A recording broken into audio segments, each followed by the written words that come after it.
we have been talking about absorption in the previous class, and we shall continue the same topic. Absorption happens when a gas or a vapor gets captured by a solvent or a liquid.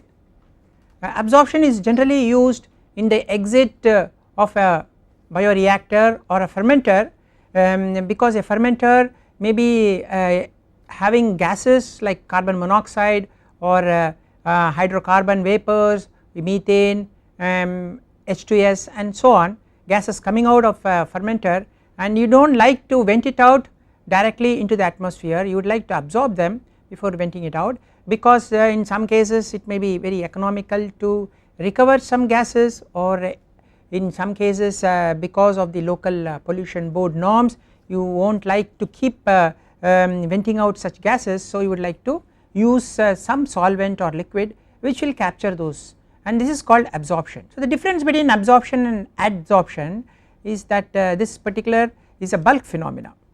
So we were talking about absorption. It is good for trapping gases leaving a bioreactor or a fermenter. It is very useful in a gas liquid system. So the gas enters the bulk phase of the liquid. It is also called scrubbing. So what is the difference between absorption, that is AB, versus adsorption, AD? Is adsorption is a surface dependent phenomena. That means the gas or the vapor gets adsorbed on the surface of a solid matrix. It could be a catalyst, it could be inert material, so like alumina or activated carbon, zeolite, silica, so many different solid material. So that is called adsorption. Whereas in absorption, like carbon dioxide getting absorbed by sodium hydroxide or monoethanolamine, chlorine get absorbed by maybe some bleaching liquid, and so on. Actually that is called absorption. So there is a very important law which relates the concentration of a particular gas dissolved in a liquid to the partial pressure of that particular gas in the gaseous state. So it relates this equilibrium concentration, and that is called the Henry's law. So Henry's law states that the partial pressure of the gas above the liquid PA is equal to, that is the partial pressure of the gas in the vapor phase above the liquid, will be equal to a constant K H, this is called the Henry law constant, multiplied by XA. Okay, XA is the mole fraction of that particular component in the liquid state. Okay, so XA can be calculated as Ca, that is concentration in the liquid phase, divided by the total concentration. So Ca by Ct gives you the mole fraction of A in the dissolved state. So what this particular law states is that the partial pressure of a particular component in the vapor phase is in equilibrium with the same component in the dissolved state, the concentration of the same component in the dissolved state.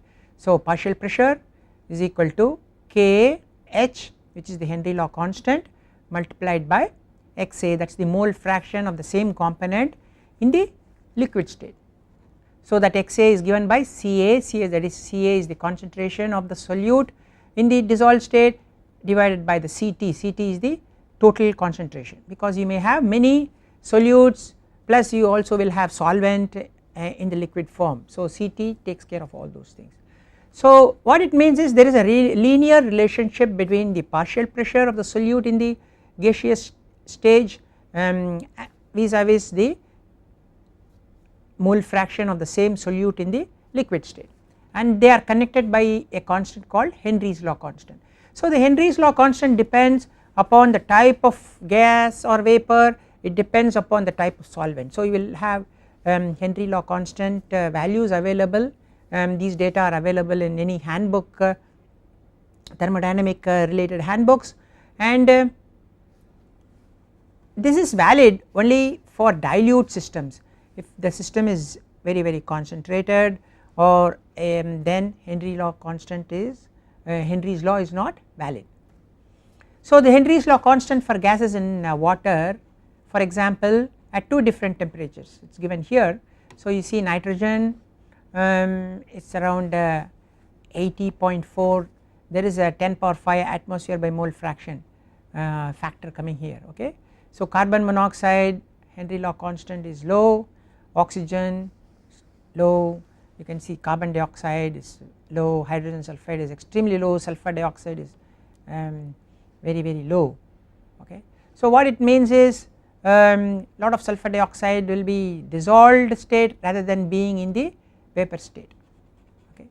And you can see the Henry law constant increases as you increase the temperature, okay, because the solubility decreases as you increase temperature. So the Henry law constant increases as you increase in temperature. So using this Henry's law constant we will be able to given P, that is the partial pressure of the vapor in the gas, we can calculate how much the mole fraction of the same gas in the liquid state, or vice versa.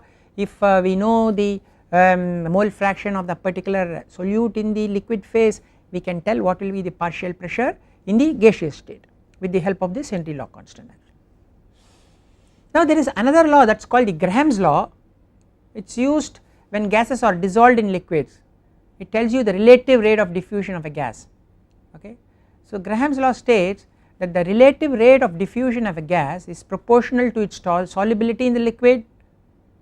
So if the solubility is very high, then the diffusion of the gas into the liquid is also very high, and it is inversely proportional to the square root of its molecular mass.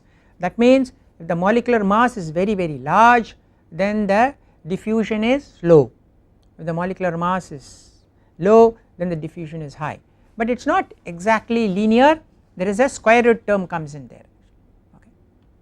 So the diffusion, relative rate of diffusion of a gas is directly proportional to its solubility in the liquid and inversely proportional to the square root of the molecular mass.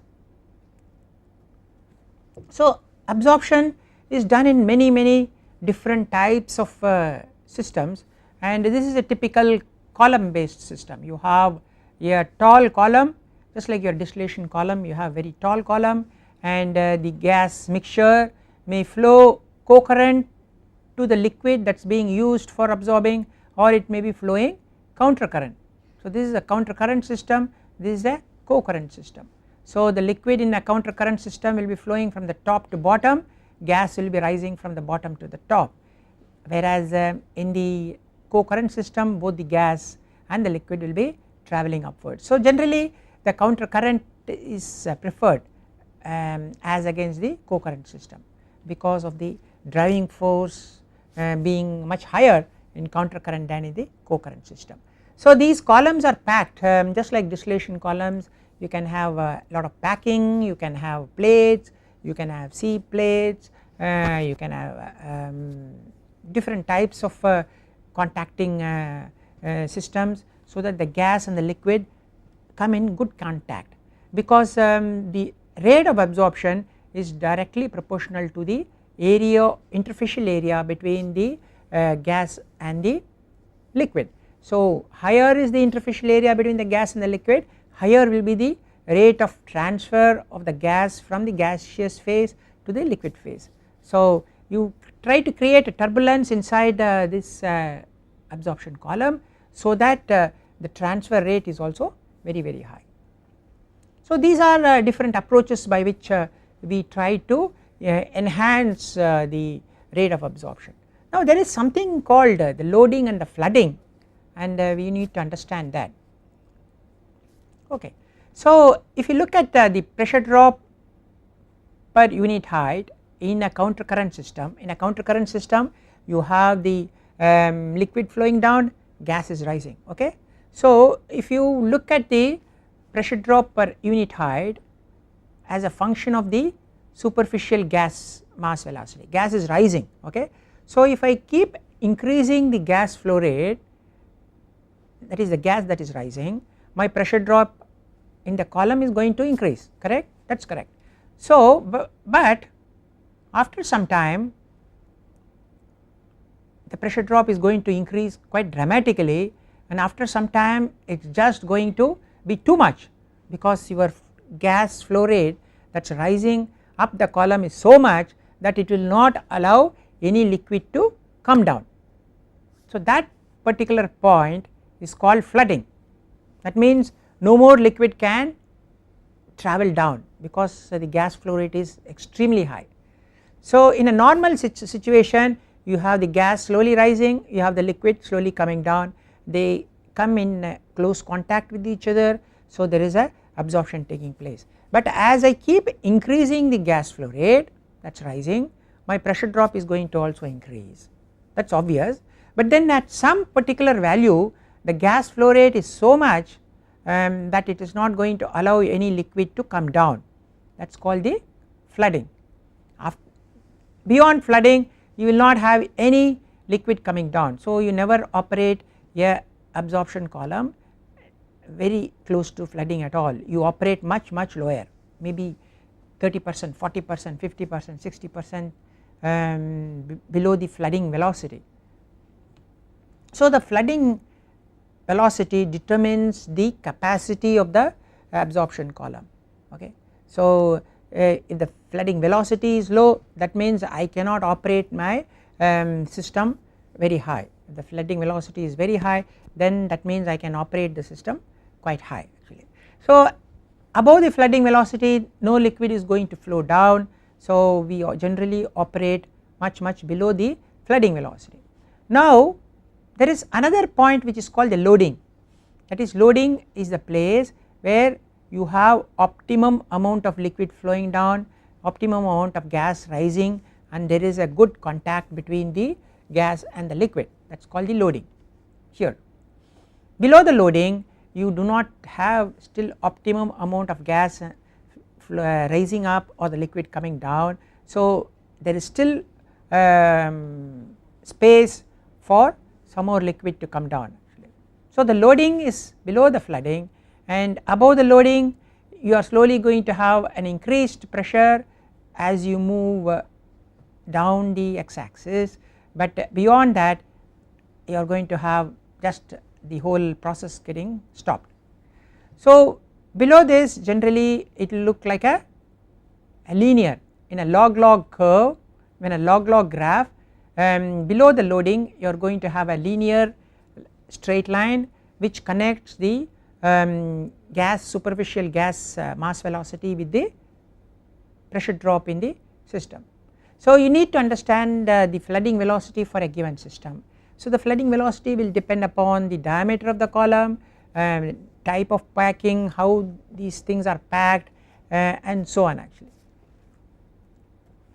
Okay. So pressure drop increases with increasing flow of liquid, and suddenly the pressure drop rises rapidly with gas flow, and the liquid hold up in the column also rises, because as you keep increasing the gas flow you are going to have more liquid held in the column. That means liquid will start coming down slowly rather than coming down fast. Now that is called the loading point. If the gas flow rate is increased further, then you are going to have the flooding point, okay, because at flooding the pressure drop rises so dramatically that there is no more liquid coming down at all. So the column is generally operated around 60 to 65% of the flooding velocity. So that tells you the capacity of the entire absorption system. Okay. So these are some fundamentals, very basic knowledge about absorption. In a countercurrent operation at a certain value of gas flow the liquid flow will stop, and that is called the flooding of course.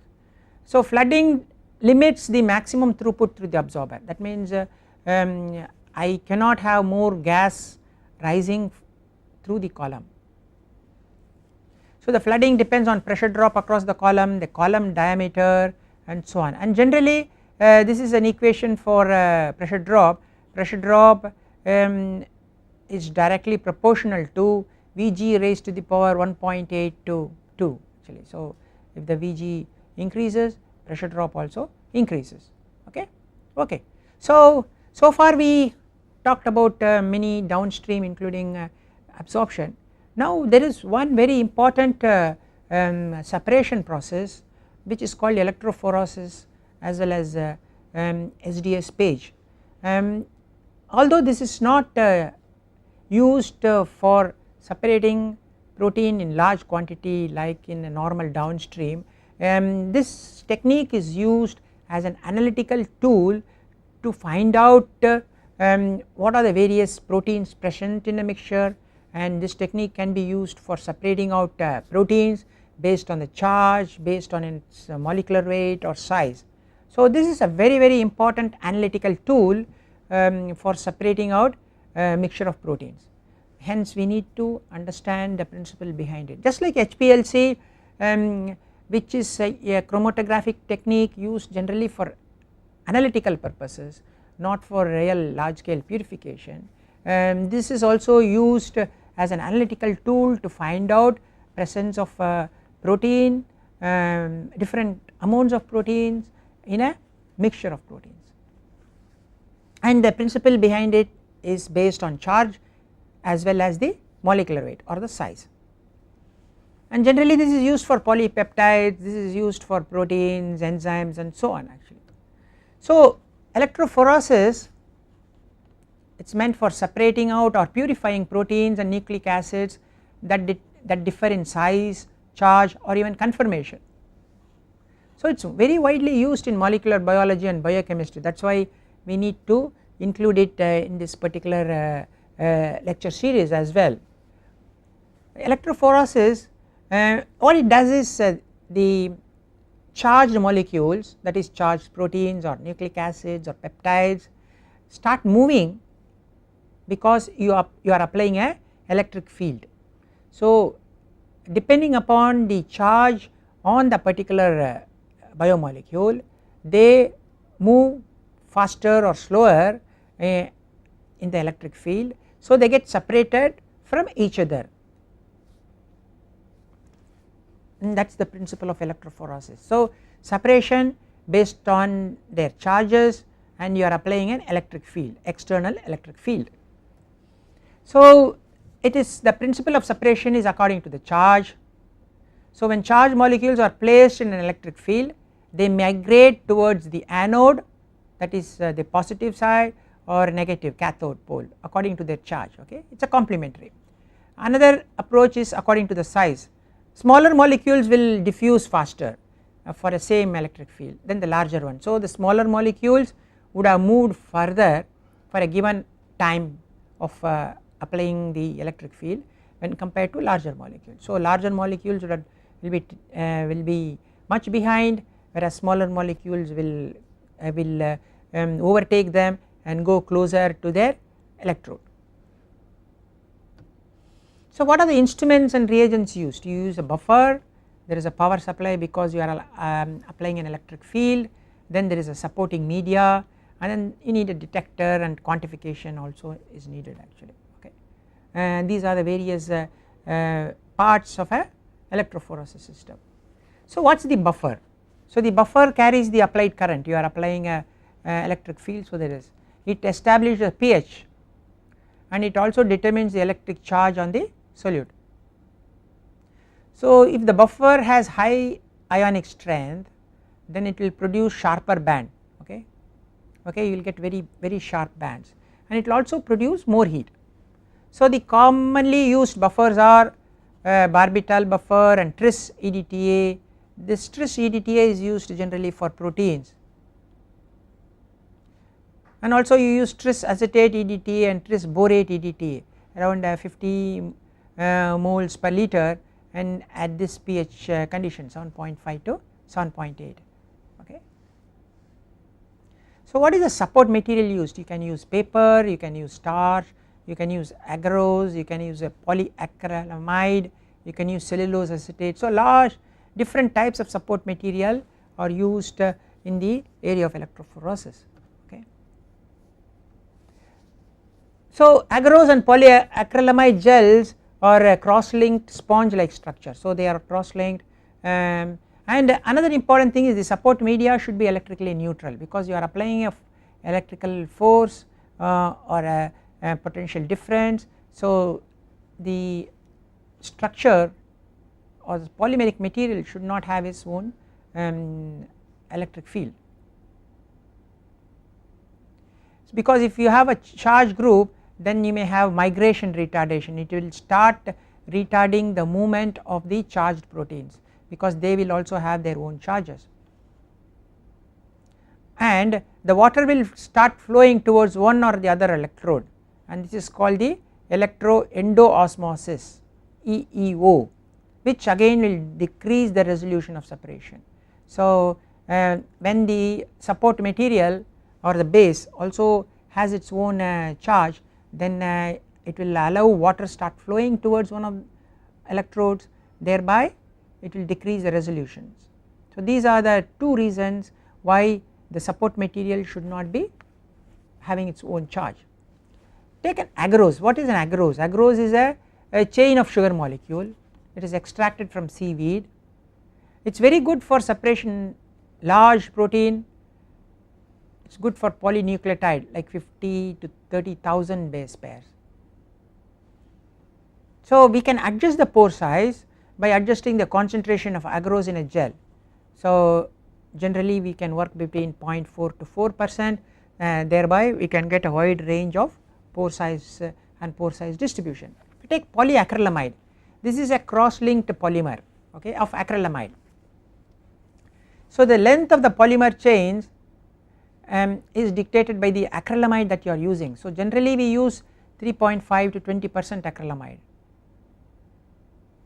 Polyacrylamide gels are slightly more difficult than agarose gels. Agarose gels are much easier to make actually, because oxygen inhibits the polymerization process, so you need to pour them between glass plates or cylinders so that they are not in touch with or in contact with oxygen. So agarose gels are much easier than polyacrylamide type of gels, and also polyacrylamide gels have a small range of separation, but it has got very good resolving power.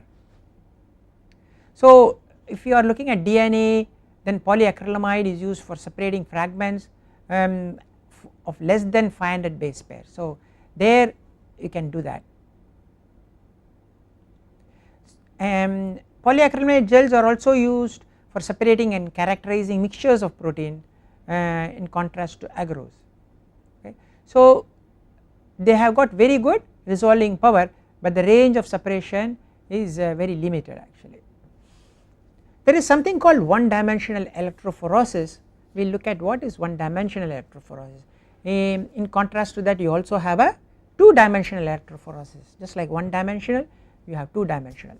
So like SDS page, isoelectric focusing, native page, these are the three different techniques that are used in one dimensional electrophoresis. Okay. Let us look at each one slightly in more detail. What is SDS page? SDS page is very good for separating proteins based on mass. Yeah. So what you do, proteins are denatured by using a detergent. This detergent is called sodium dodecyl sulfate, that is why the SDS comes in, sodium dodecyl sulfate. So when you add to the protein gets denatured, okay, and then you send it through a electrophoresis system. So SDS, what does it do? It denatures protein because it binds to the hydrophobic core of the protein, and then it gives each protein a negative charge proportional to its mass. Okay. So the protein is denatured and there is a charge given to the protein based on its mass,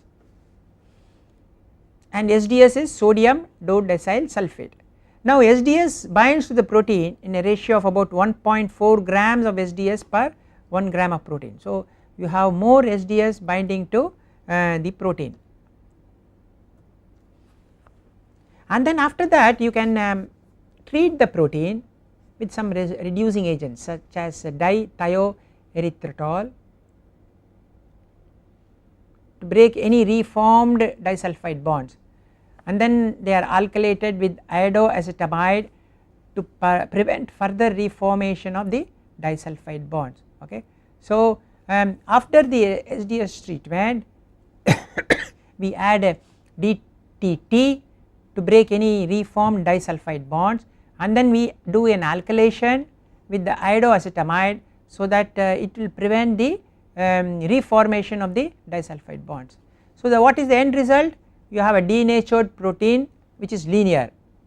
So all the proteins will look same, they all have a linear conformation and they are all denatured.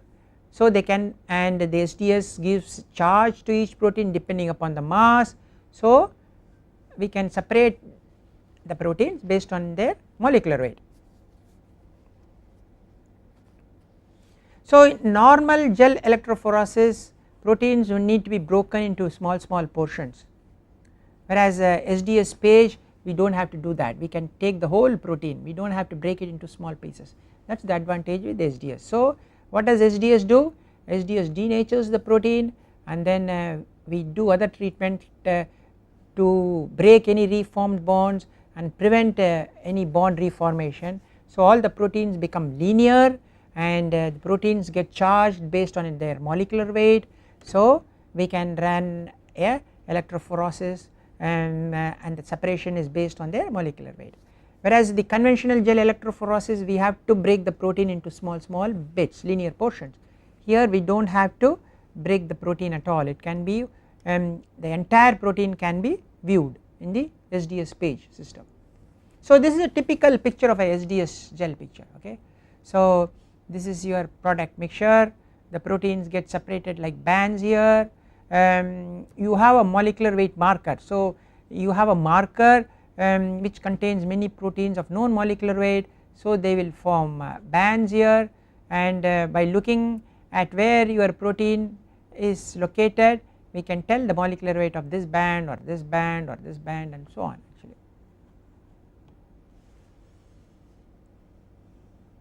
So generally we are loading about 10 microliter of a 2 mg per ml final concentration of the denatured protein per sample well. Okay, so we can run many gels, we will have a molecular weight marker and we can tell whether a protein of particular molecular weight is present in a mixture or it is absent in a mixture. That it is very easy to do, and depending upon the band strength we can tell the concentration as well. Okay. So we can say this particular protein amount is much higher than this protein and so on actually. So that is the advantage of looking at the SDS gel picture. This is a typical gel picture. Sometimes you may end up putting too much of the sample, so you will have a very thick unseparated band. This is like a overload, this is called overloading. So when you overload, what happens, the protein mixture gets precipitated or aggregation of the protein takes place, so you have streaks and smears like this, you know, this is underloading.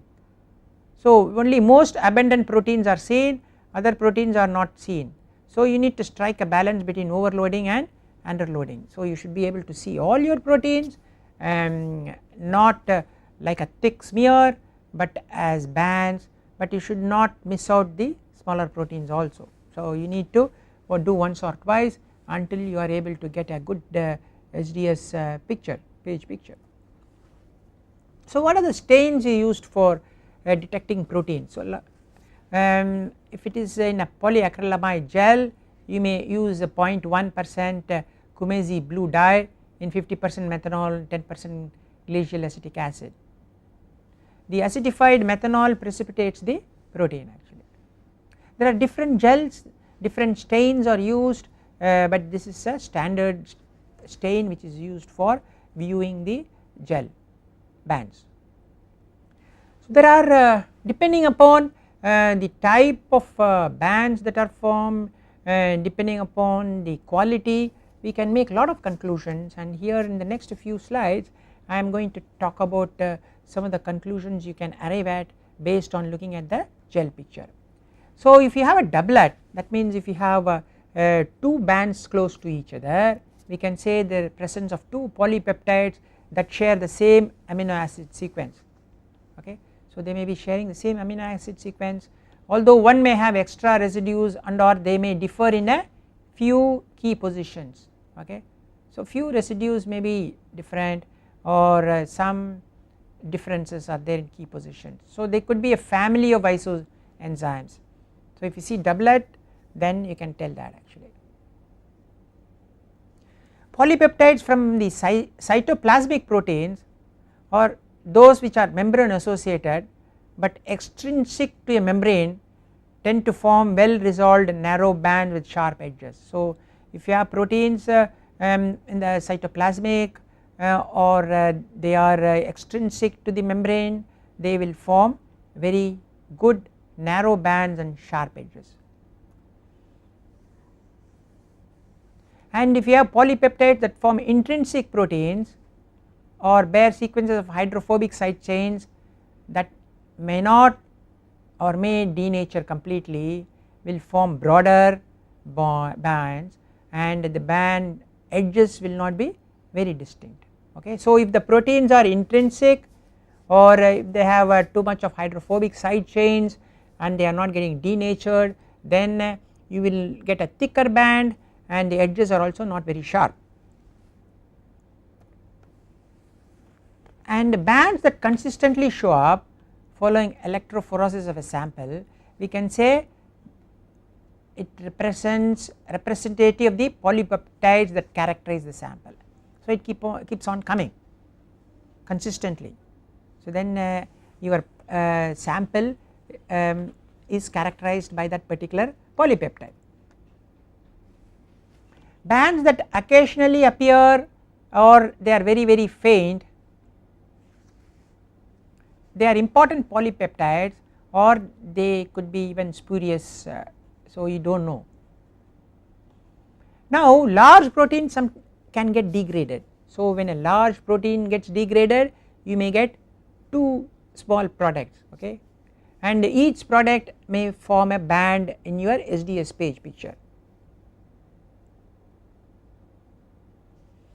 So if you see sometimes a large band, heavy band disappearing and then formation of one or more smaller bands, then you can be sure that that large protein is getting degraded. So you run a gel, you see a thick band and after some time you see a very thin band and formation of newer bands, then you can say that particular protein has degraded to form these smaller degraded products. So bands containing two or more polypeptides, so we will have presence of polypeptides that normally form non-covalent association with each other or with other polypeptide. Okay. So if they are not forming a covalent bond, so you will find bands containing two or more polypeptides or the polypeptide is present in high relative concentration. Like hemoglobin in native form consists of 4 monomers each with 15 kilodalton associated with the heme group.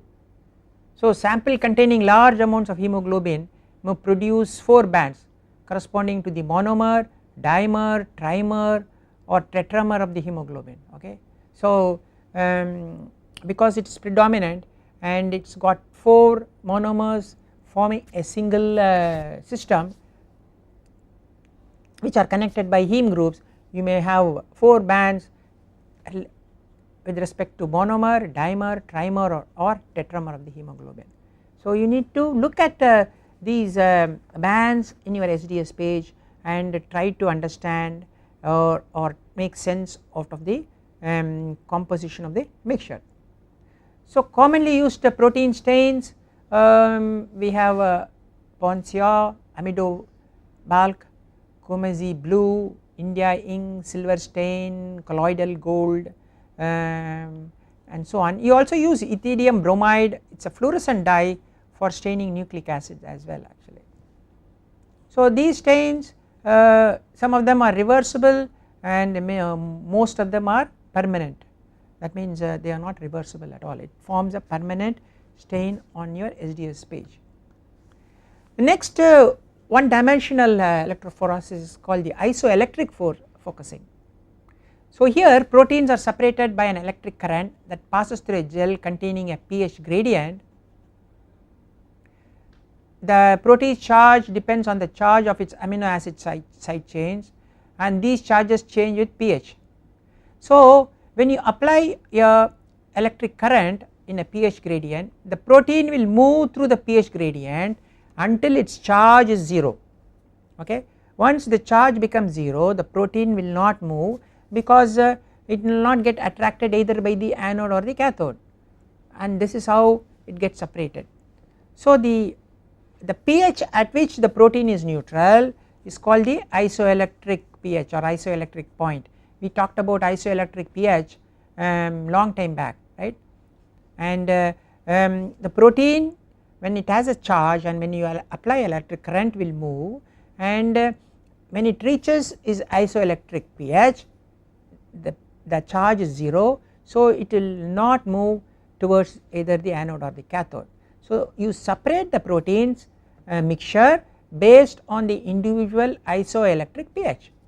So if a protein has a pH of isoelectric pH is 6.5, another one having isoelectric pH is 7, then the one protein will move until it reaches the pH value at 6.5, the other one will move until it reaches the pH value of 7, because the charge of the protein at pH 6.5 for the first protein will be 0, and for the second protein the charge will become 0 when it reaches the pH at 7.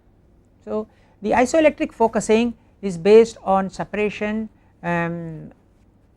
based on its isoelectric pH values. So here you have the gel containing a pH gradient and you are applying an electric current.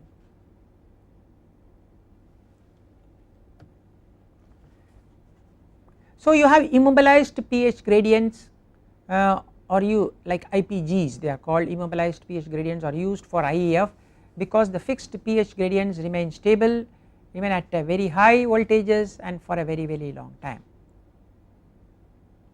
You are also you can use buffering compounds to create the pH gradients of immobilized pH gradients. So IPGs are nothing but cast strips of gel with plastic backing sheets, and they are available in different pH ranges and lengths. So I can create a matrix with different pH values by just buying the IPGs with the different pH ranges.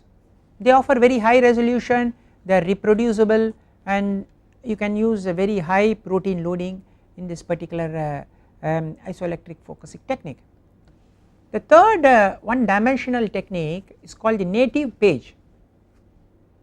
So this is used to separate proteins in their native states according to the differences in their charge density. Native state is the active state, that means protein is properly folded, it is not denatured like SDS page system, or it is not unfolded. So if denaturants are present like surfactants or any other acidic or charged medium, the protein loses its activity, so they get denatured. Even after separating the various proteins using a native page system, we can take out those proteins or enzymes and use it for further studies because they still retain their activity. So that is the advantage of native page, because the various components still retain their 3-dimensional structure and hence their activity. So we can use native page for preparation of purified and active proteins, and generally it is done at neutral pH so that there is no denaturization by acids and bases. It is useful to study individual conformations as well as aggregations or self associations, and we maintain the activity, or we prevent the denaturization or proteolysis by carrying out the whole native page separation process under very cold condition, that means under very low condition, so that the protein does not get denatured or deactivated. Okay. So these are the 3 different one-dimensional technique which we talked about. One is called the SDS page, the second one is called isoelectric focusing, third one is called native page. Okay. So the SDS page is based on the size of the molecule. Okay. In SDS page we are completely denaturing the protein, so you are studying the denatured protein. in isoelectric focusing the separation is based on the isoelectric pH, that is the pH at which the charge on the protein is 0. Why do proteins get charged? Because the amino acids in the protein are charged. And the third approach is native pH, where the protein activity or the structure, 3-dimensional structure is maintained. Here you are not adding any denaturing agents, so that if you want to study the activity of that separated protein, then this is the best technique. Now, having talked about 1-dimensional, let us go to 2-dimensional electrophoresis. This is called 2D page. So here you are separating based on 2 different principles, and they are at right angles to each other. Okay. In the first dimension you put in isoelectric focusing, so the proteins are separated based on their charge. The second dimension, the proteins are separated based on their mass. Okay. So first you separate them based on the charge, then you separate them based on the mass. So instead of getting a band which is in 1 dimension, you are going to get spots in a 2-dimensional paper. That is what is the principle of a 2D electrophoresis or a 2D page. So a typical 2D page picture may look like this. One is the separation like a pH this side, and it will be a molecular weight. So you will not get discrete bands, but you will get resolved spots. This is how a 2D system works. Typically this is how it looks like. So 1 dimension maybe because of the charge, other dimension is because of the mass. So each spot may hopefully represent one single protein, but if the spots are very big, you can be sure that there are many proteins which are unresolved. So probably these are resolved proteins. We can take it out and then look at the characteristics by looking at the molecular weight using a mass spectrometer. We can also use image analysis software. So if you are comparing 2D pictures from different parts of the human system, we can use image analysis software and see what are the differences in the image type. And there are many softwares, but one of them could be software like called Delta 2D.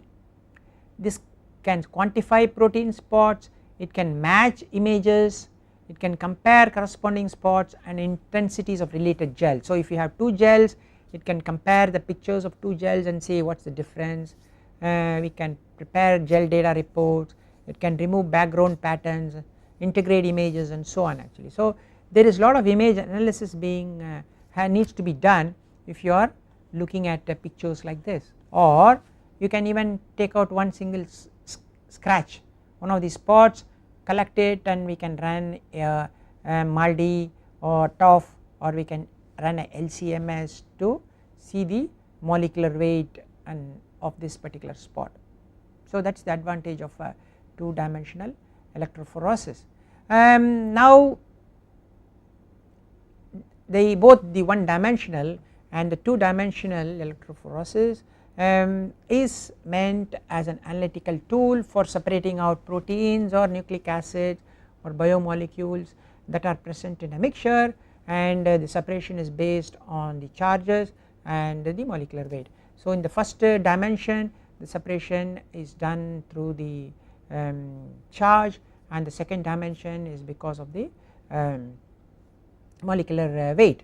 So this is a typical analytical tool and extremely useful, especially in the area of proteomics, especially in the area of molecular biology, drug design, and so on. So that is why we are spending some time to understand what it means and so on actually. So what are the advantages and disadvantages of this 2D page?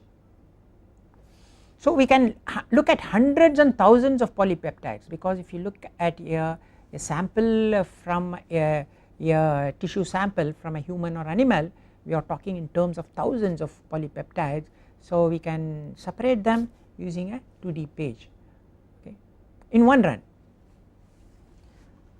and then we can separate out the proteins in pure form. As I said, we can scratch one of those spots and then we can do further analysis. we can use it for looking at the amino acid sequence, we can look at molecular weight running a LCMS or a MALDI-TOF and so on, and then we can quantify the spots. Okay, that means we can tell what is the concentration of that particular spots. Then we can look at the polypeptides using antibodies, and we can look at the post translational modifications. So that is another thing. So then we can also study differential expressions of protein between cell types. Okay, so if you have two different cell types, you run a 2D page of both the cells, and then we can compare and see what is the difference between these two cell types by looking at those the spots and spot distribution. Of course there are many disadvantages also. There is large amount of sample handling, reproducibility is a problem. I run 2 times this 2D page, you may get entirely different set of patterns. Okay, so that is because some proteins may get expressed more, some proteins may get underexpressed. So the problem of if you get a very dark spot, is it the concentration of that particular protein is more, or is it the expression of the protein is more. So that particular doubt remains always in a 2D page. So you need to analyze large samples or spots, limited reproducibility and a very small dynamic range than most of the separation methods, and it is not automated like a high throughput screening. Okay, so that is another problem. If the protein is of low abundance, or if it is acidic or basic or hydrophobic or very large or very small, then you will not be able to separate them and also view proteins in a 2D page system. So these are some of the advantages of the 2-dimensional electrophoresis, but still it is an extremely useful technique which has become very ubiquitous in the area of proteomics as well as in molecular biology, both the page system. Okay, that is why we are trying to spend some time on understanding briefly, although not very much in detail, but briefly the usefulness, the salient features of this particular analytical technique. So we have covered quite a lot of ground in the past several classes, and we will continue further in the next class on the area of downstream processing.